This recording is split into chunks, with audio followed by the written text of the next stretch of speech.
বান্দারে যদি দুশ্মন বেড়ে যায়, আত্মীয়র ভিতরও দুশ্মনের সৃষ্টি হয়ে যায়, রক্তের মানুষও যদি তোর সাথে জুলুম করে, বেঈমানি করে, মন ছোট করিস না।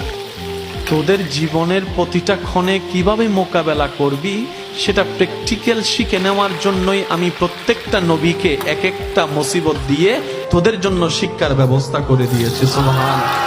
তোদের উপর যখন আপনরা বেশি কষ্ট দিবে, জুলুম করবে, ইউসুফ নবীর জীবনীটা একটু খেয়াল করিস। ইউসুফ নবীর জীবনীটা একটু খেয়াল করিস।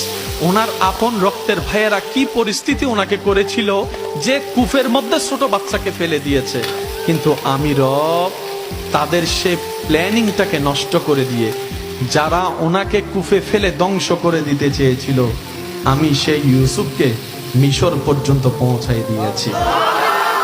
জগৎ ওনাকে অপরাধী ভেবে, অপরাধী মনে করে জেলখানায় বন্দী বানিয়েছে। ওনার ধৈর্য শুকরের কারণে আমি আল্লাহ ইউসুফ নবীকে রাজার সিংহাসনে বসিয়ে দিয়েছি। বান্দা, যখন শরীর বেশি অসুস্থ হয়ে যাবে, আমার নবী আইয়ুবের কথা মনে করিস।